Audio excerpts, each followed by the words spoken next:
We touched on this a bit on the last video, but let's talk about specifically how to set up these membership sites that people are using to really grow their business with continuity. So first things first, you need a website to sell your membership program. And you need a sales site. And these can be the same site or they could be two different sites. We're going to look at both ways to do that. But the first thing you really need is a place to put this out on the web. And the reason for that is why you're not just doing, say, a monthly, where everyone comes in and comes in for education at like a training area. You want this to be scalable. So you want to be able to either have 10 members or 10,000 members. And the only way to really do that effectively with your business is through the online means. It's not the only way, but it's definitely the best way to do it if you are a small business or looking to build a business from the ground up with this. The next step, we need to actually use something called WordPress. And you've probably heard of WordPress before. It's a very popular platform for building membership sites. And the nice thing about WordPress is it's a very nice learning curve. So if you've actually never worked with WordPress before, very simple to learn, very simple to set up. In fact, we have a lot of bonus training up there. If you've never heard of WordPress, probably a good place to start.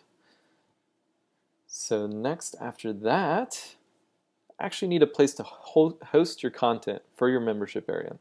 So this video that you're watching right now is actually hosted on a video hosting platform. So you could actually use a different hosting service for your content than versus your website. Now, it may sound more complicated than it needs to be. Why don't you just host your content on your actual site? Well, if you're looking to scale your site, it's a good idea to invest in some video hosting if you're going to use video for your membership area. And even your downloadables, you can have them on external platforms. Next step is you'll need to add the content that you have developed or that you've purchased into your members area. So as we discussed in an earlier video, you may be creating your own content or you may be purchasing private label right content, but you'll need to get that into the members area. And this may sound intimidating, but don't worry, we're going to break this all down in the next several modules on how to actually do that. After that, you'll need to connect your members area with a payment processor. And we're going to look at a couple different options you have, or several different options, and you'll be able to choose the one that works best with your business. But basically, you want to make it really easy for people to sign up and purchase your continuity program. Next step, you'll actually need to get members. So this is probably the most important thing, actually getting members into your continuity program. So we'll look in the last module on how to advertise, how to find members in your existing customers and new customers, and even with your competitors as customers, or who you may view as competitors now, but clients in the future. So that's how it all works. Let's break it down now on how to actually build this out. So tools you'll need to get started. Let's go down the lists here.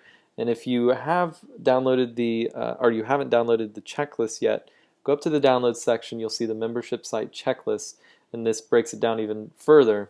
But we're going to look at two different types of setups here. The premium setup, which actually has some cost to it, and then there is a way to do this all for free. And if that actually sounds better to you, you can start there, and you can always upgrade everything to the premium setup later. One thing I am going to stress is that you get what you pay for. So if you're getting free hosting, there's going to be some downsides to that. It's not going to be as responsive, or it might actually have more downtime than one you're paying for, and the cost is not all that expensive. Chances are you already have a website, so you may be able to build off of that hosting anyways, so you may not have to add that to your costs here. So then you'll also need a basic understanding of WordPress, and we've got that covered in our basic training for WordPress 101 up in the bonus section. And I'm going to jump down here on the premium side. You'll see that we suggest picking up a premium WordPress theme. We'll discuss that at length, but The nice thing about premium WordPress themes is um, you get what you pay for. So if you're willing to invest $30 to $50 in a nice theme, you're not going to regret it.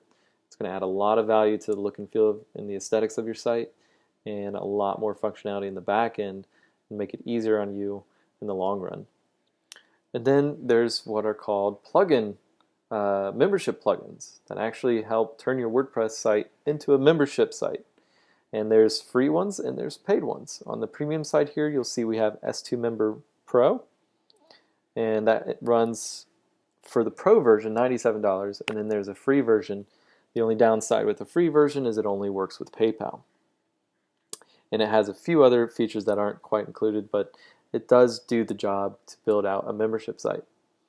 And then you'll need your membership blueprint, which we have a few in the white paper section or the download section. You'll see a couple different example blueprints for you for different industries. And what I would suggest doing is building your own blueprint, and we'll show you how to do that in the download section. I actually have a video about how to build those. And then you'll need your continuity forecast, which is simply a plan as to what you're planning to charge, and you can build that out using our continuity calculator. It'll help you decide what your pricing should be. And then for the rest of this course, you'll need a pen and paper to take some notes, and what I would suggest is actually following along as we build this out.